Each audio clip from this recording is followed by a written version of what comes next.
So great. Okay. So what I'm going to do is I'm going to kind of walk through it again, but this time I want you to interrupt me and ask me if you have questions as we go. So what I'm going to do is kind of what I showed in the YouTube video, but a couple other things that I thought about afterwards. So you have a Blackboard course. This Collaborate Ultra has different options. Hello, Drew. This Collaborate Ultra has different options, but what I'm showing you is the workhorse of Collaborate Ultra. So this is what you need to get started. It's the basics, and you can experiment after you get going, but this is what you need to get going. You will be fine if you do what I'm saying here. Hey, So the first thing what? Wendy, let me interrupt just very quickly. As you're going through today's presentation, point out where what you're telling us today differs from the YouTube, if at all. Okay. Yes. Okay. Yes. And so, yeah, we're doing everything that was on YouTube, plus I'll talk about some other things as we go. Okay. So, first thing you need to do, you have to add Collaborate Ultra to your course. So you want to go up, make sure that you are in edit mode, and then go up here and click, you want to add a tool. And here is, I need to select it off the list that shows up. This is Blackboard Collaborate Ultra, which is not the same as Collaborate. They are two different things. So I'm just going to put Collaborate Ultra. Oops. Was that? Okay, I'm just going to put Collaborate Ultra. And then make it available to users and submit. So that's all it takes to get it in your course. You probably, just so your students can find it easier, you can go, I'm using the Chrome browser, by the way. I would not use Internet Explorer. It's not fully compatible with Blackboard Collaborate Ultra. Firefox works really well, as does Chrome, and I'm in Chrome right now. So I'm just going to take that and drag it up to the top, and so it's just easier to find. So when I first do it, before my course starts, I want to go into it. And now ignore the create session button. You do not need that for your courses getting started. That's a completely different conversation. We don't need it. We're just going to leave it as it is. Course room right here. We're just going to click on it and go into it. Now, so the first thing that shows up is join course home here. We can do that.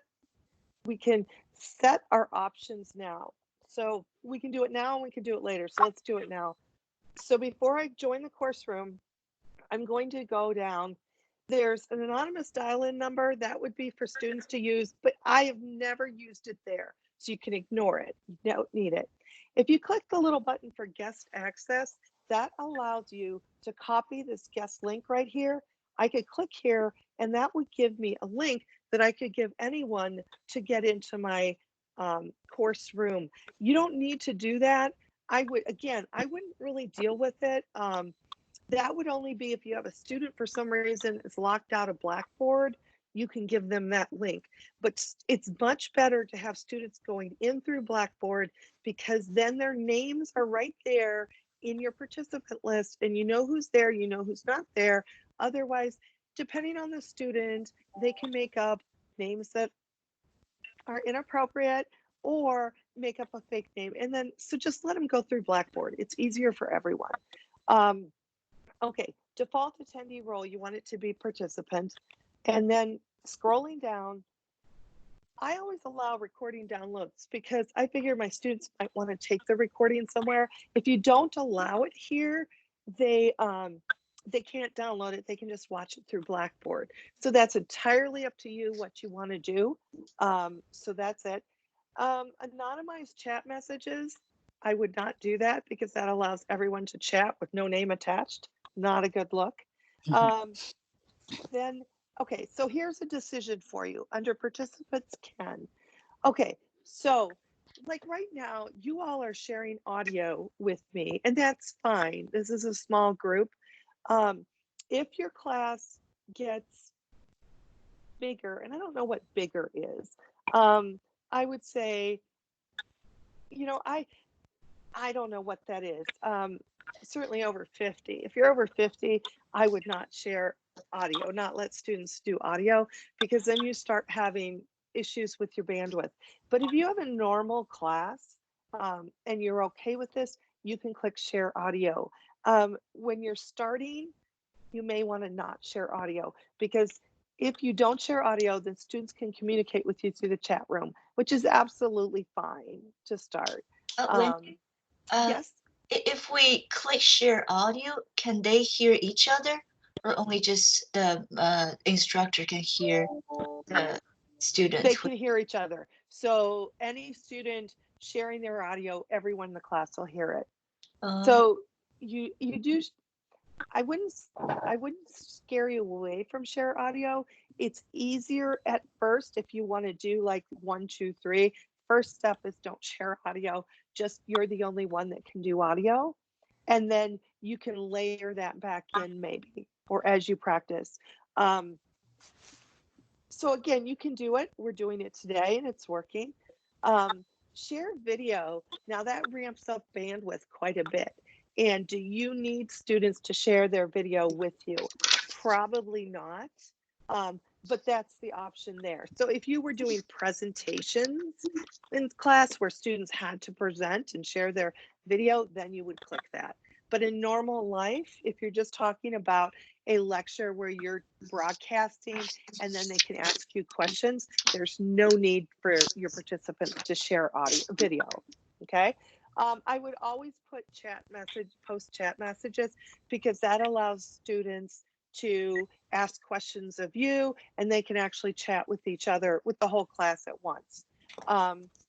Wendy, yes. Wendy, are those chat messages recorded? Yes, with the session? I see. Yes. Okay. Everything is recorded. The download, by the way, so there's a difference between the recording you watch in Blackboard and the download. So in Blackboard, if I watch what we're recording, if we were doing this live in Blackboard, if I watch the recording, all the chat window will be there, all the names, everything. If students download the recording, all of that's gone, and all they get is your screen and your audio, and the audio that went with it. So, okay. So draw on whiteboard. One quick question. So if the instructor, if I didn't click the allow recording downloads option, do I have an option to download my own recording? I don't think so. I Okay. can't remember offhand, but you could allow recording download, go in and get it, and then take it off again. Got you. I think. Thank you. I think. Okay. I think you can, but I'm not totally sure. Yeah, I always just leave it that's on, all right. so. It's not. Yeah. Okay. Thank you. And Okay. sorry, one more question. Sure. If we allow the recording to be downloaded, can they edit the recording after they download it, or can we edit it? Well, they can edit it however they want. I mean, they've got video. And to be honest, if you don't let it be downloaded, there's software programs that I can pretty easily grab any recording anyway. So you're not really preventing recording by recording download. If you want to edit it, you have just ramped up your workload tremendously, because that's getting into something completely different. So think about that. Collaborate Ultra is not a tool I would use to record class ahead of time. Collaborate Ultra is a tool that I would use to have live class with students with you. There's a different tool I would use if I was going to make recordings ahead of class. Collaborate Ultra is a webinar tool where you're broadcasting class and students can interact with you. Okay, does that answer it, Shanlan? Yes. Okay. So, Wendy, I don't know whether you talk about draw on whiteboard or at files yet, but That's because given our accounting, okay, yeah. that question's on my mind too. Yeah. Yes. So next, so we're done with post chat messages, right? So next up, draw on whiteboard and files. Now this is really cool. I'll demonstrate it in a little bit. Although I don't know that I can do a Blackboard session while I'm doing Teams. So I'm not sure I'm going to demonstrate, but draw on whiteboard and files. You can do that whether you do that option or not. Okay. So as the instructor, you can draw on whiteboards and files. There's no problem with that. This option is what can your participants do? And what I have found is depending on the number of students, and remember, I teach sophomores, right? If I let them draw on whiteboard and files, I will get students drawing randomly on slides. Okay. So you have to think about what works for you. Certainly, I wouldn't be scared away from it. It just depends on the maturity level of your students and how comfortable you are with them. Okay. Now, this next one, enable session telephony. This is let students call in with their phone, which is really important for students that don't have great Wi-Fi. That's an excellent option. So I would always enable that. Now, the problem is you only have 25 phone lines. So it would never be a good idea to email your students if you have 30 in your class and say, everybody should call in because somebody's going to be locked out. So I typically, I think I sent these slides out to everybody. What I do is these are my intro slides at the beginning of the semester. And I shared these yesterday. So usually in this blank space, I put in what they need to get started. Like if we're covering chapter 6, I'll put something about get the chapter 6 notes ready. That's what we're doing today. And I'm online and I test audio a few minutes before class starts. And basically, here's what I do. I do the next slide. I'll say, can you hear me? And then in the chat room, I get a whole bunch of yes, yes, yes, yes. And then I'm good. And I know that works. But then I tell students if at any point they're having trouble with audio, they can go into Collaborate Ultra and click on the settings icon and use your phone for audio. And I tell them to only do that if they have trouble, but not because that seems to weed it out adequately because you've only got 25 phone lines. So you don't want everyone doing this. Lots of people will have adequate bandwidth for audio. So that's just a word of caution on that. So it's always good to allow that. And then again, participants can only chat privately with moderators. I'm operating from the standpoint, I have hundreds of students and I have had students bully other students in the chat room and I don't want them able to chat privately in my room. So I put that they can only chat with moderators, that they can't chat privately with each other because I'm not going to be supervising all private chats. So that's just kind of, I mean, if you feel you want your students chatting privately with each other during class, have at it, but know that you have to think about, is that really necessary? Or can they just chat in the chat room like normal? They can always chat privately with you so other students can't see them, but you're talking about the student to student, it's probably not necessary. Okay? Okay, before I leave this settings panel, any other questions about those? Yes, Wendy, a quick question. So if I were to set up a practice session, do I need a dummy course to set it up? Like no. No. You can use your course room just like I'm using here. Oh, You so could that just won't be seen by the students if I set something up that's just for my own, getting used to the settings. These settings right here are going to apply to every session I do. So this isn't a separate session. We're not creating a session at all. And really, I don't think students, no, you can, I use sessions every single day, but that's beyond what we need to get started with. We're focusing on what you need to get started without overly complicating things. Sure. I'm happy to do like an advanced session if someone wants to, but I would just use the course room. And remember, when you're practicing, your students probably are not in your course now anyway.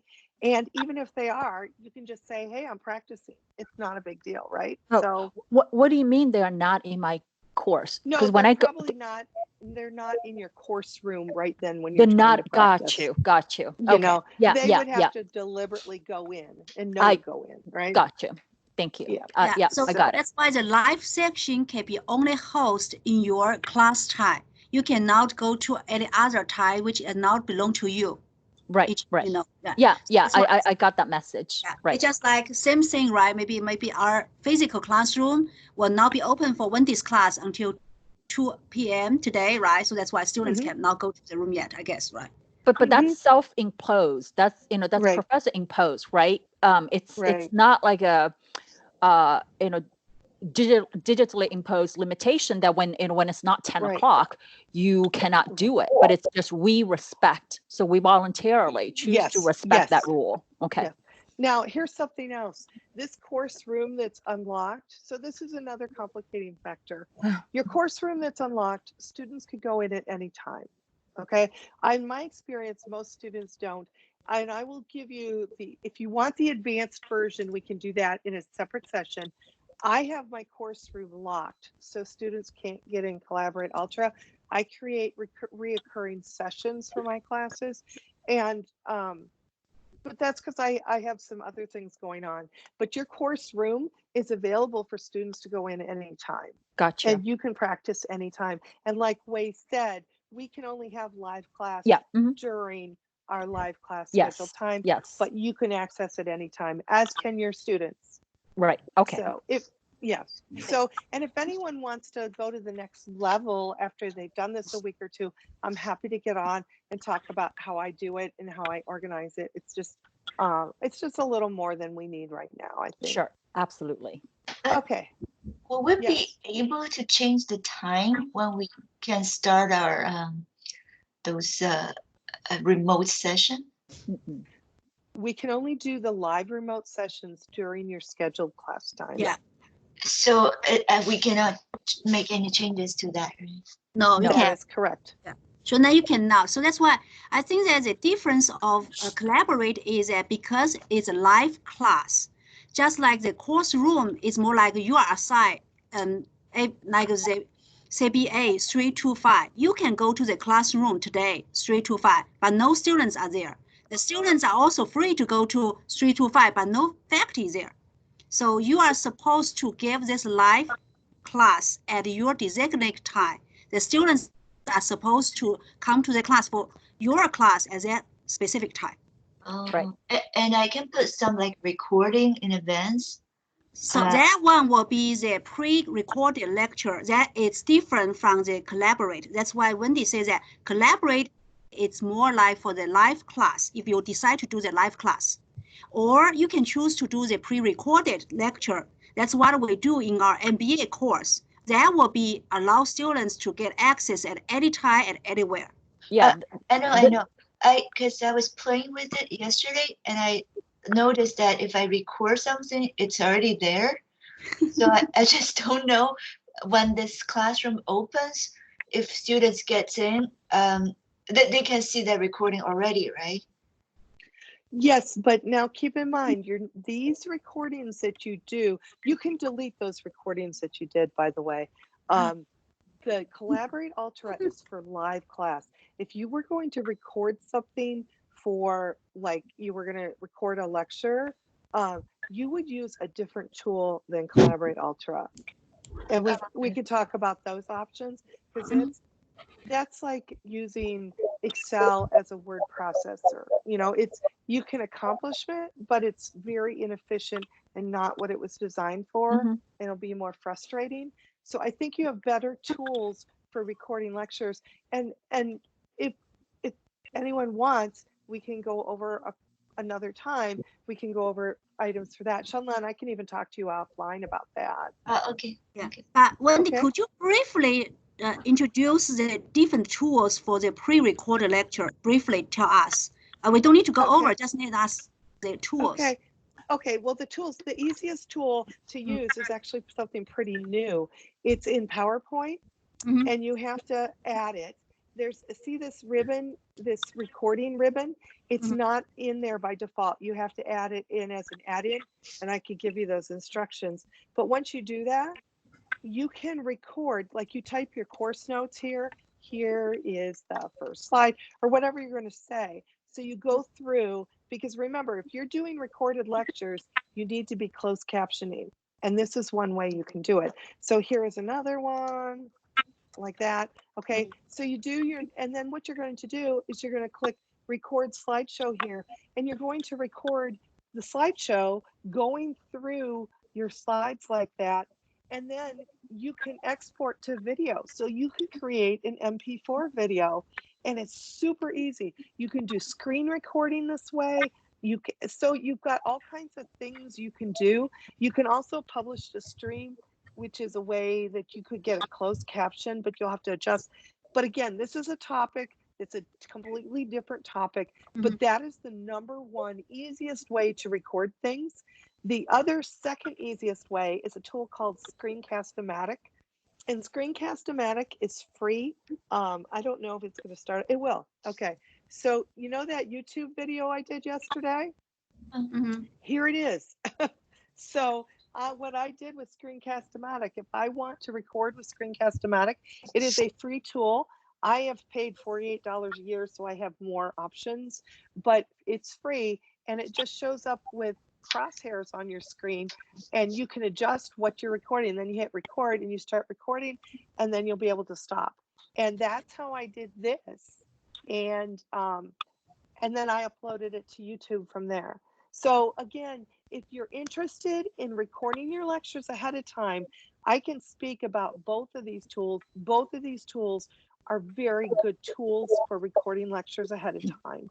I would not use Collaborate Ultra, but your students are going to appreciate Collaborate Ultra in that they can ask you questions during it. But those are the two tools that I would look at first. I have a question. So if we do the pre-recording thing, should we do the Word document as well?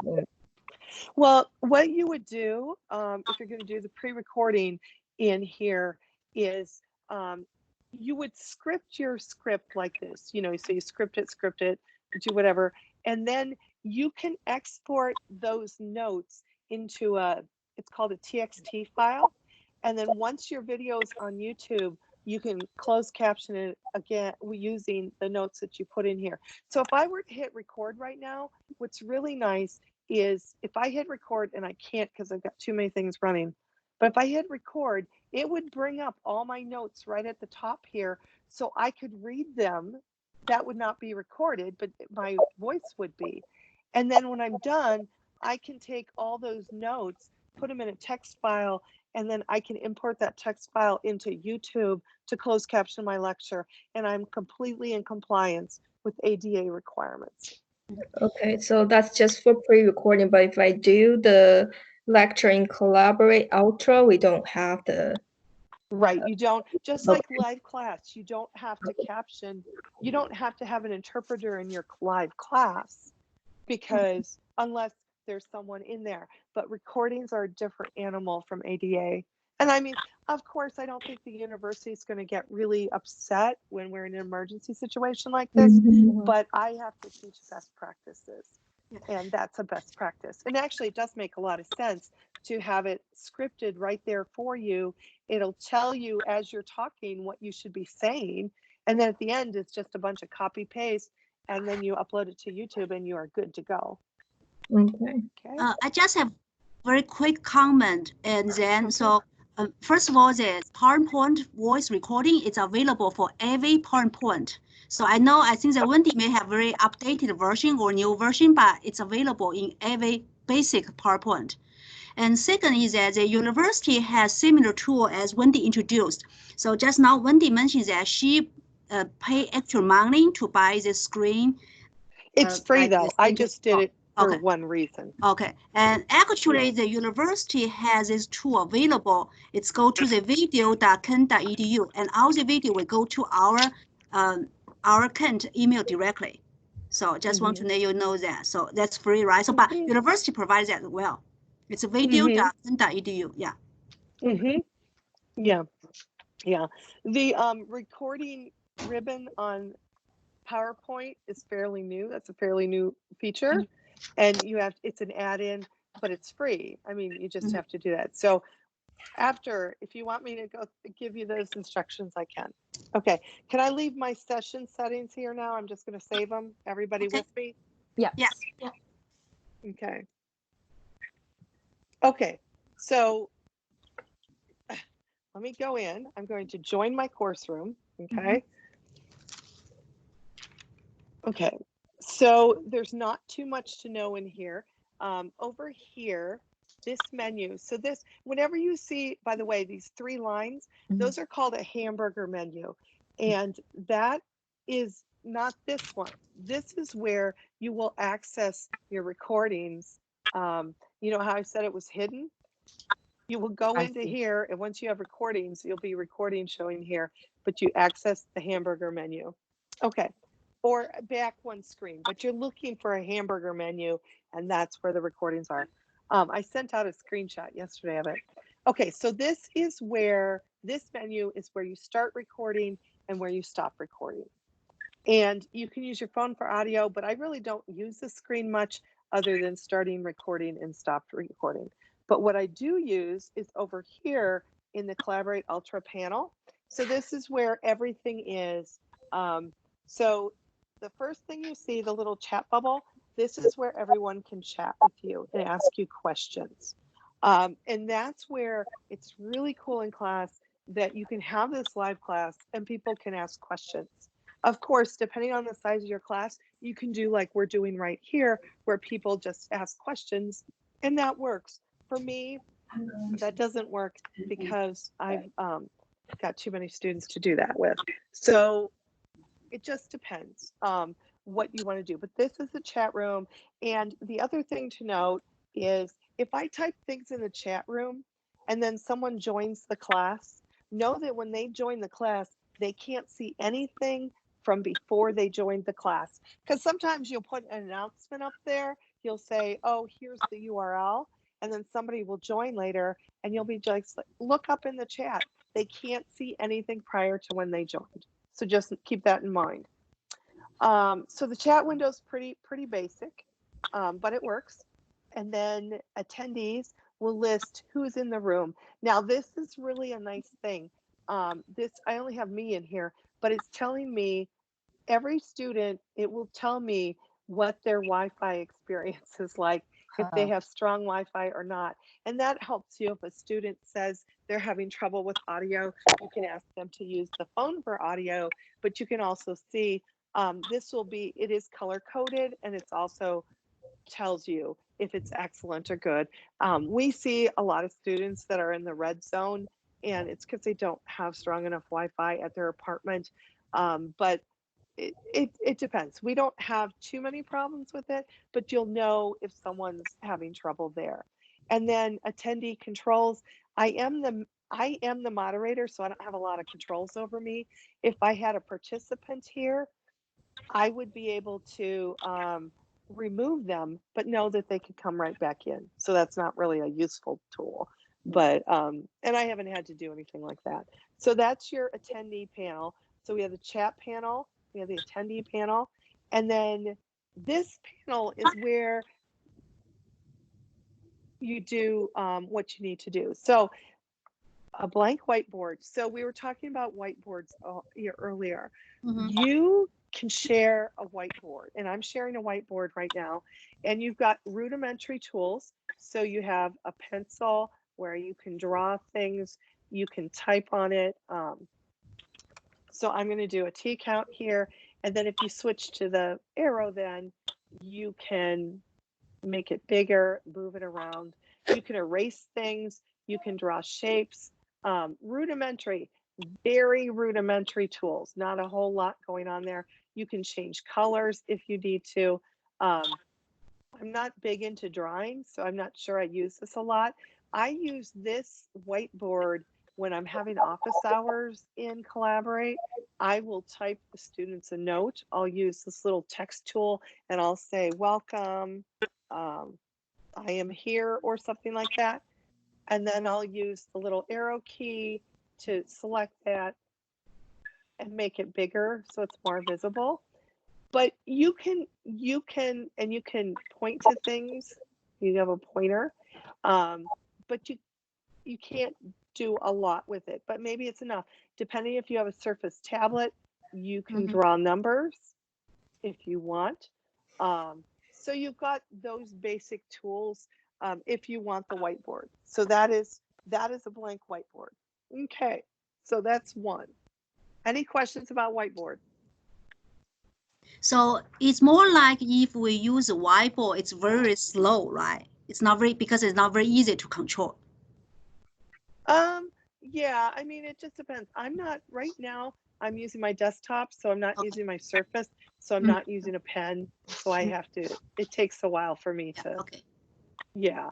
But if you use a pen, it's not bad. Okay, I see. Right, right. And one-on-one, like talking to a student, walking through things, that probably works pretty well. Mhm. So, but it's there. I use it every office hours just to have something there, and I can put an announcement on there. But know that when you leave, it goes away then after the session's over. So the only way you can save it is by doing screenshots or something, or recording like we're doing. Okay, so next up, this is what I use all the time. Okay, share audio. You don't want to do that because share audio means I'm sharing my computer audio. Generally speaking, you don't want to share a video live because then it gets into all kinds of bandwidth issues because you're streaming a video while you're streaming. So this probably isn't something you want to do. That's sharing your computer audio, not your audio.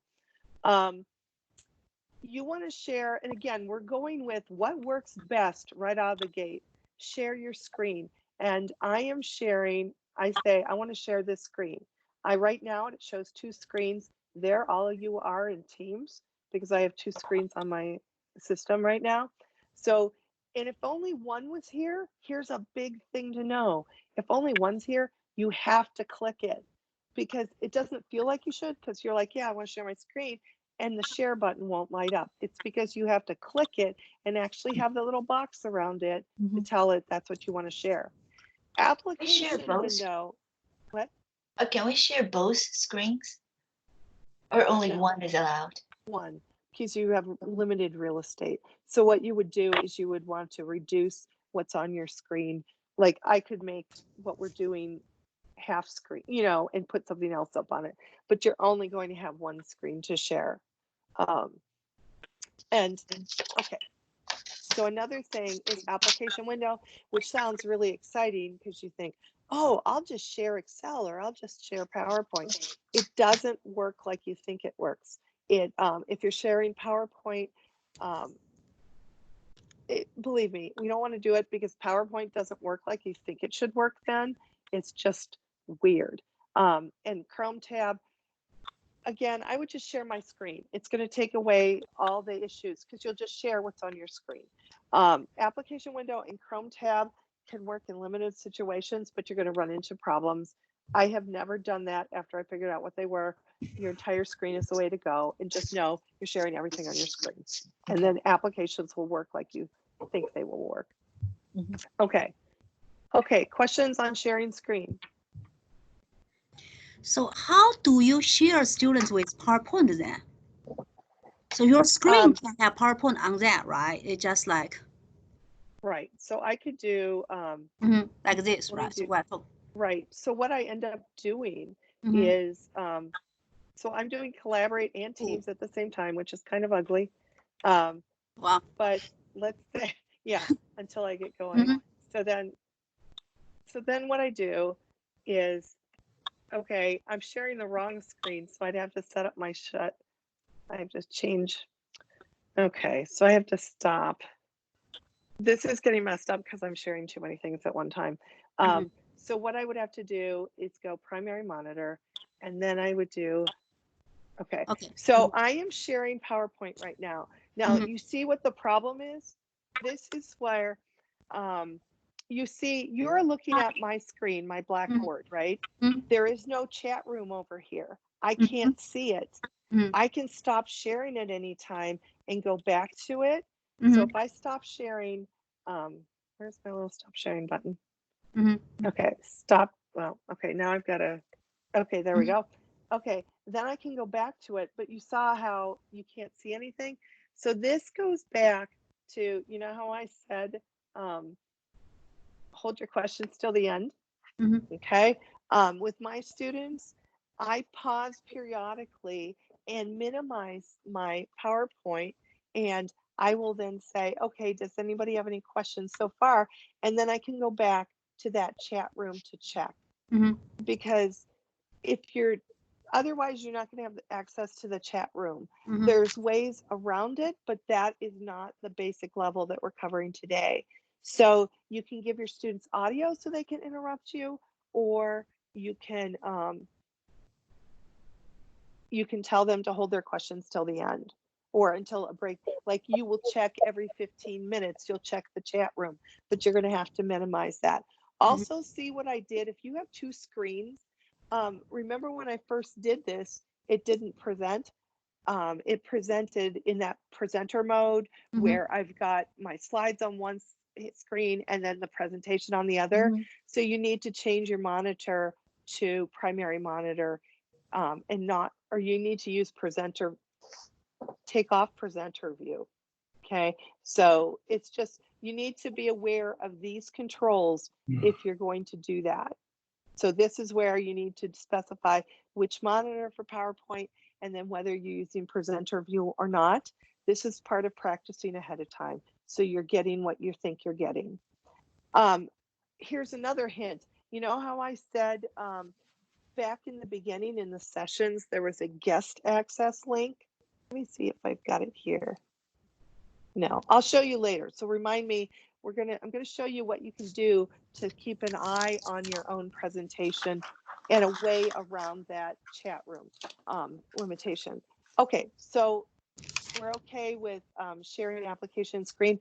I typically use PowerPoint in class, or I do Excel and I blow it up so I change the resolution so it's bigger, so it's more visible. And I have done other programs as well. So whatever's on my screen, I can share. Other than videos don't share well when you're streaming. Okay? Everybody with me? Yeah. Okay. Okay, share files, don't do it. You can do it if you want. I don't do it. This is, again, we're looking at, can you get through this for next week? If you want to share files, email them out ahead of time, play with this later. You get too many moving parts when you're first doing this and it gets really confusing. So just email the files, right? You don't need to worry about that. Mindy asked me about this yesterday. I don't know how much further you went in. You can do a polling question as you're going, a yes and no choice. So we could ask a question and then students would vote. Again, not your basic. It is extremely limited, but it's up to you if you do it or not. I would not advocate doing that my first time out the gate. Okay, next item down. Okay, timer. This usually is not an issue, but if you're having office hours, so I have office hours once a week for an hour and a half on Collaborate Ultra, and sometimes I'll go half an hour and no one will join me. Well, after a certain period of time, and I can't remember what it is, maybe it's 10 minutes of no activity, Collaborate Ultra shuts down. The way around that is to start the timer. So let's say my office hours are 90 minutes. I start office hours, I click start, and you'll see down here, there's a countdown timer, which is also kind of nice. We use it during class. I have 50-minute class. So we set it at 50 minutes right when class starts. And at any given time, I can glance over and I can see how much time is left. Of course, students can see it as well. I can hide it, but then I can't see it either unless I'm over here looking in it. So I just leave it there. It gives everybody an idea of how much time is left. And if you're using it for office hours, your session will not shut down prematurely. So that's something to keep in mind if you are using it for office hours. Breakout groups are beyond the scope of what we're doing today. Breakout groups are the way that you can put students in smaller groups to discuss things, not a basic skill at this point. I would hold off and get comfortable with what you're doing before you do that. And now we're on the settings screen. So here's a way you can set up your camera and microphone. The first time you go into it, it will set it up for you. And as long as you're using that computer, it should be good. But if you have any trouble, you can go into it later at any point and set it up. As an instructor, I absolutely always use the telephone for audio. It just works better. It's reliable. As a participant, you can get away with both, but I am comfortable with using my phone for audio. It has worked every single day. I use my phone if I'm at my desk. I'm using my AirPods right now with my iPhone. I can also use the wired earbuds. Anything I can talk on my phone with, I can use with my iPhone. And this dial-in number here and PIN code are unique to the instructor. So this is not something you would be sharing with your entire class. Because right now, all of you could sign in to this course and be the have instructor audio. So just as a word, don't be sharing this screen when you've got students online, because that is not the phone number or that's not the PIN code they use, because you have more privileges than them when it comes to phone audio. Okay. Maybe I'm a bit confused. So if in the case of a bandwidth issue, the students would use the audio option for accessing the session. So they do they get a phone number to dial in, or they have something? They have the same. They do the same thing you do. They click in the same place. Their PIN number is different than yours, though. You don't want to share this one with your class, because this is unique to you. But your students would go in the exact same place and they have a different PIN code. And it's different for different classes too. Oh, so, okay. Yeah. And going down. Okay, so you've noticed, well, there's nobody in this class with me, so you haven't seen anything. But a lot of these notifications are turned on when you first start. So you'll be in class and constantly you'll have little pop-ups down here about so-and-so entered the room, so-and-so left the room, so-and-so chatted. I mean, you'll have annoying notifications. I turn all mine off. Okay. So you can do, so what you could do, just thinking ahead, if you only have the one screen and you want to talk through PowerPoint, but you want to be notified if someone puts anything in the chat room, you could do the collaborate pop-up notification. That will tell you if there's anything in the chat room, and that's a signal to you that you need to minimize your PowerPoint and go into the chat room. So some of those can be useful. So that's totally up to you how you do your notifications. I personally turn them all off because I don't want them popping up as I'm working through. And then any question about notifications? Overall, actually, it's not like the students can see the faculty at all. It's not like they see you moving around. No, because screen. Still like sharing screen. Yes, it is all about the screen. And you can show a video of you, but you lose the screen too. You can't do both. And for what we do, that's probably not real useful, right? So we can teach in our pajamas. I think that's what exactly. Yes. It was like, I don't have to get dressed up for the next right. Okay. And then session settings are down here. These are exactly the same ones, or some of the same ones, where you can choose on the fly whether you want to. You can switch to sharing audio during the session. If you decide I'm going to open up the microphone at the end of class, you can do that. You can post chat messages. You can change your, you can have at the end of class, we're going to draw on the whiteboard, we're going to do video or audio, but the other ones you have to go in the beginning. Okay. And I want to show you one thing you can do about, how if you're doing PowerPoint and it's in full screen mode, you're sharing your screen, you can't see the chat room anymore. Here's how you can do it. I'm going to get out of my session here and I am going to, I'm going to leave the room. You should always leave the session. But if you close the window, that works too. But let's go back into my course room. Okay, see this guest link right here at the beginning? You go into your course room, you see the course room, you copy this guest link. You can copy that guest link. You can email it to yourself, and you can open it up on an iPad or another computer in an incognito window. And that's going to allow you to watch what's going on in class. You would have to like make up a name because you're completely anonymous at that point. But that's a way that you could keep an eye on what's going on in the classroom as you do this. If you have another device you can use. So just in case you have an iPad, that's a way you can use it to see, kind of keep an eye on the class. It's also a way that you can practice by yourself. If you have your computer and your iPad, you can be two different people. You can use that guest link to attend your quote unquote class. Okay. So maybe if I use this guest link on the iPad, I can just chat with the students on iPad if they have any questions. Yes, you can do that. Yes, you can do that too. Okay. Yes. So if you use the guest link, I would go ahead and sign in with your name and maybe put the word chat in parentheses after it, because the students are going to see your name twice and they won't know what's going on, you know. So that's the way that you can do that. You can keep an eye, you can see what's happening, you can practice ahead of time, because Blackboard is mobile. Collaborate Ultra is mobile. Your students can use it mobile as well. You can't present on an iPad. So in terms of sharing your screen, I mean, I guess you can, but there are some limitations there.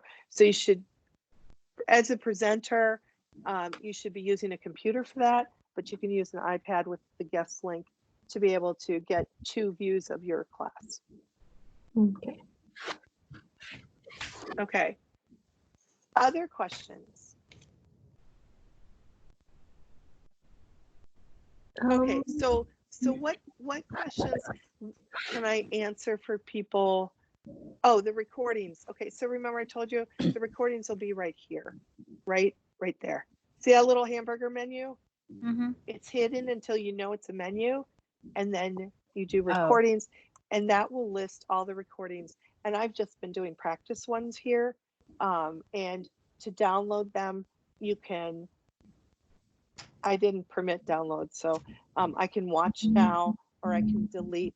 And see, these aren't ones that you are going to edit particularly, because you're going to have, if you edit them, you're going to have to find somewhere to house them. The nice thing about Collaborate Ultra is your recordings of class are just automatically there. It'll give the date and time you did it, so students will know. And once you show them how to find it, they'll be able to find your recordings. It's just in there. It's just not very intuitive. So Okay. Wendy, do you think it's recommended to record the live sessions in case some students cannot attend the class at the schedule? yes, I mean, well, and that's personal preference. As a university, we can't tell you to do that.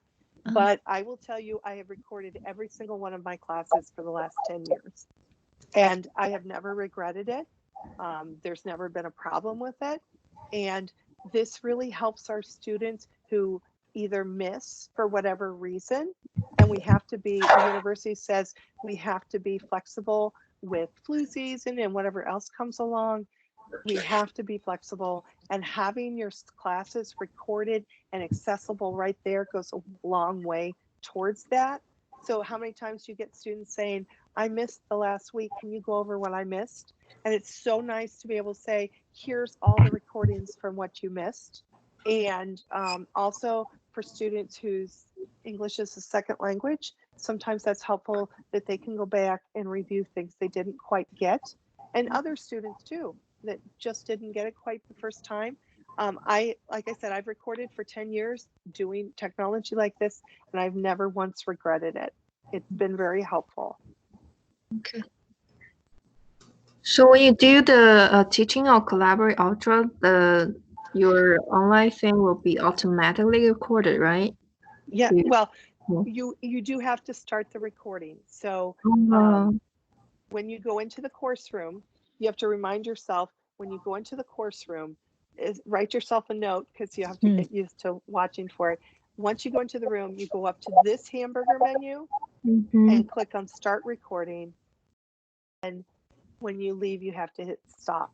I will be honest, once in a while I forget to hit stop recording and it does stop on its own eventually. So it's not a problem. You just need to Okay. start recording. Mm.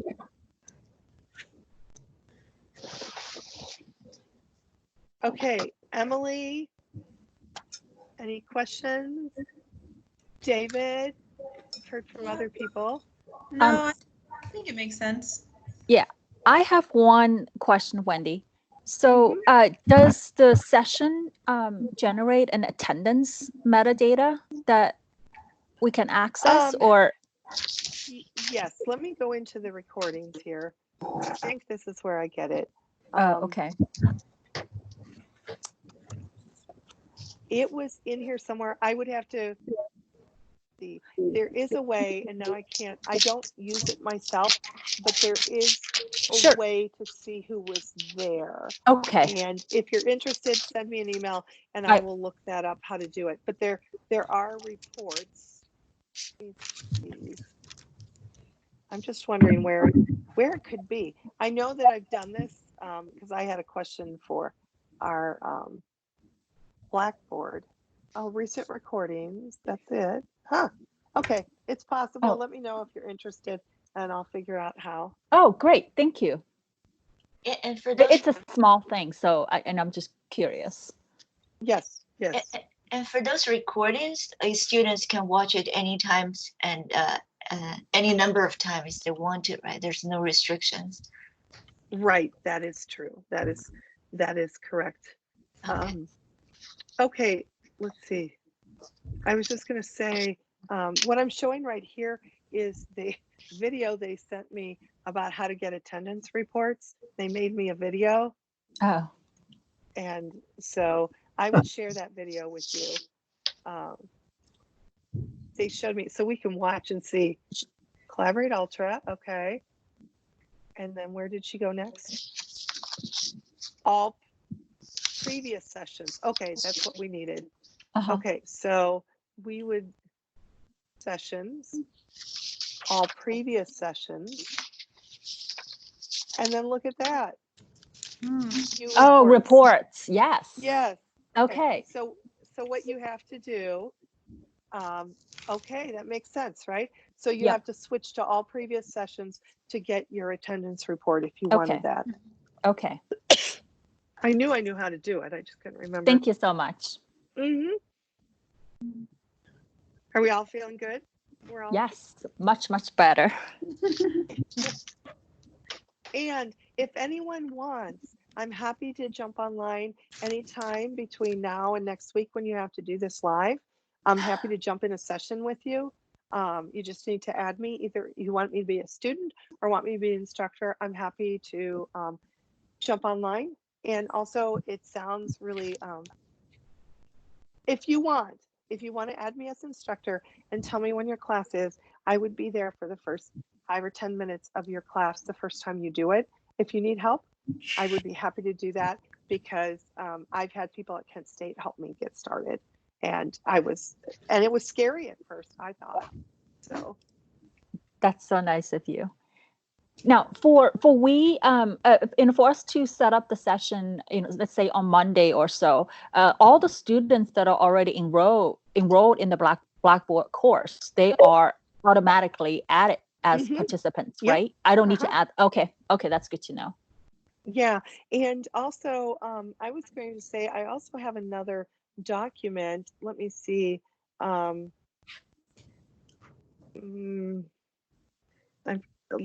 me see. I was going to say your students are probably going to be okay with this, but you'll have some that will be nervous because they didn't take an online class. Right. And let me find my spring files here. Okay. Oops, I hit the wrong thing. I was going to say I can share this document if anyone wants it. It's the document that I sent out. What I do every semester. Let me see. Are we by a date? Okay, this is an email I send out every beginning of the semester. Where is it? Okay, so I send a document out to my class, which is way more information that you need, but you'll see that I tell them what to expect, and then you can, you know how I said I have sessions? You can ignore this piece about my having sessions. Sure. I tell them about using the phone for audio, what to expect. I'll be there early. And then I always, every single semester, I host a practice session that is entirely optional. I do it the Sunday before classes start. And that way students can get online and look around. It gives me a chance to practice. It gives me a chance to chat with them in a non-academic sense that I don't have to worry about what I have to present. Right. And then I give them ways to get help for Collaborate Ultra. So that's a great idea. Yeah, I would love to have that. Yeah, would you say to everybody, if you don't mind, the possible? Yeah, sure. Just edit it to get my name out of it. Yeah. Actually, one more question. So I was looking around trying to find ways of having exam proctored, and I remember somewhere I saw, because I was just look around myself. Somewhere it says some of those tools eligibility, for example, using the Proctor online proctoring tool, are only available for classes that are classified as online and web.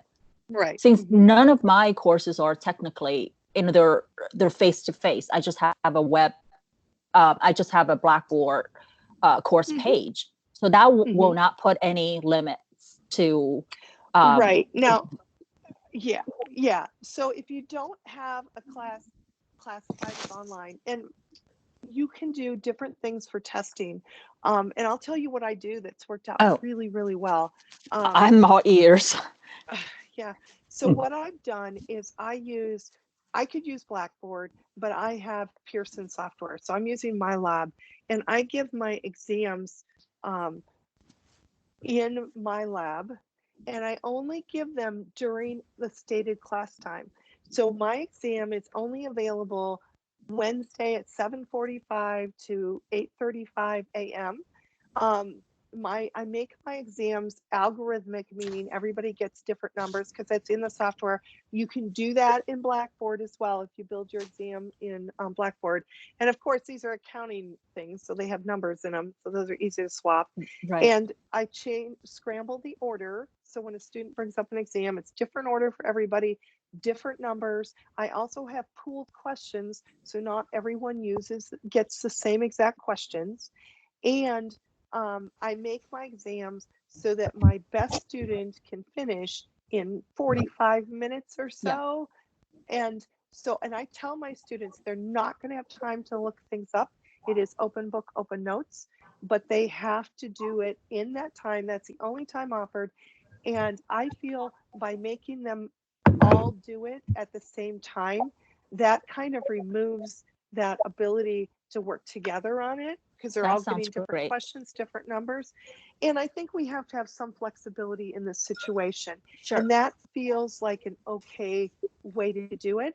And not all my students come through with flying colors by any means. Sure. And I do talk about academic integrity, but right now we're in the situation where we have to do what we have to do. So now, if like I don't use Pearson's MyLab, but that's something Blackboard can offer to. Blackboard, yes, you would, and that's beyond the scope of what we're doing today. Sure. But Blackboard allows you to do assessments in Blackboard, and you can add questions. Here's something you should look up. Use Respondus to create your questions. You can put questions right into Blackboard.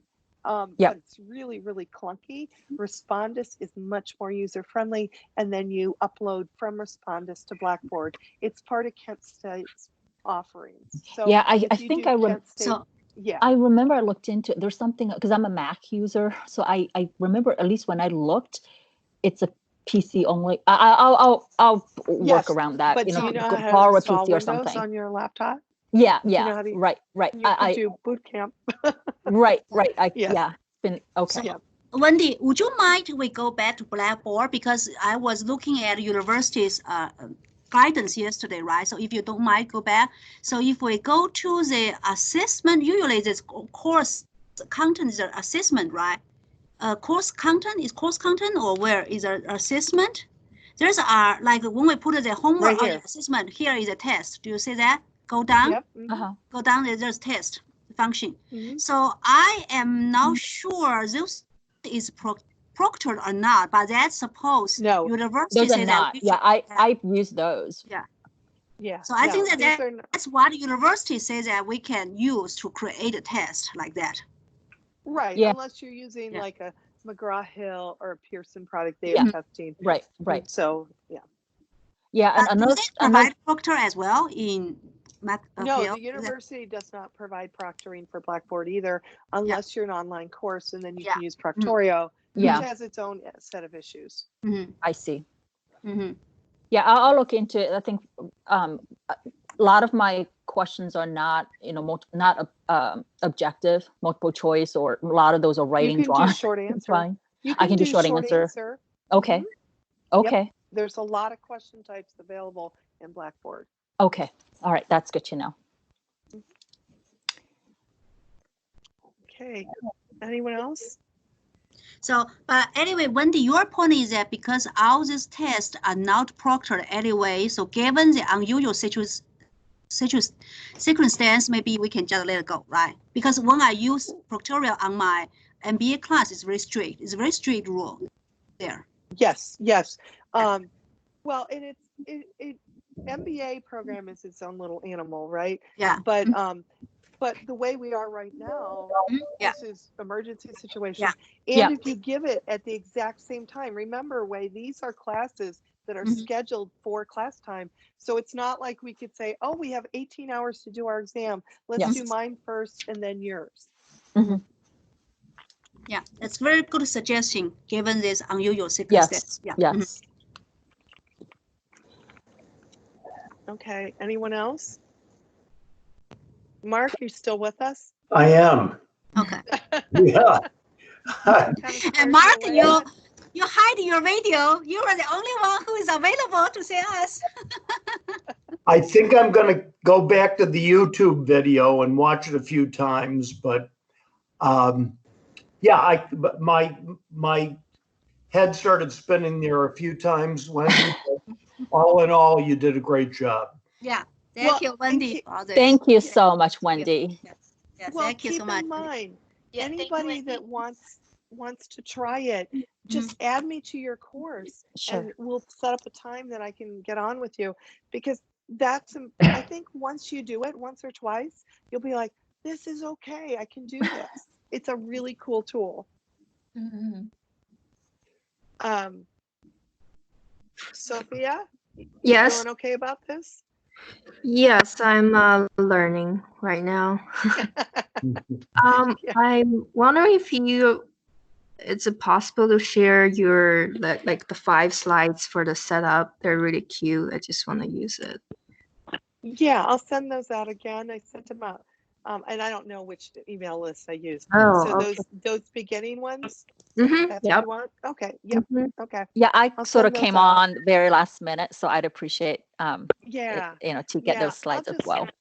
I'll tell you what, I'll send everything again in one email, and if you already have it, you can just hit delete. Sounds good. Thank Okay. you so Thank you, much. Wendy. Thank Yeah. you. Thank you Thanks so much. again, Wendy. Yeah. Thanks, Wendy. Okay. Thank you. Yeah. Okay. Hey, Wendy, the cartoon figure in your slides even look like you. Yeah. Yeah. You designed that, right? Did you design that? Where did you find that design? It's a Bitmoji. If you sign up, it's an app on your phone. Uh-huh.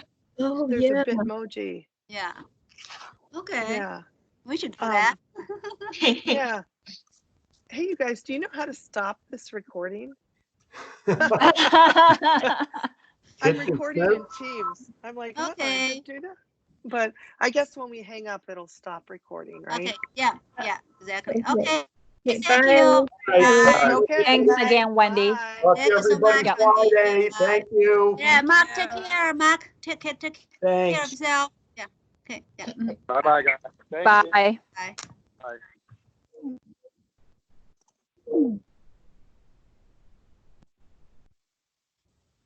David Young. Is now exiting.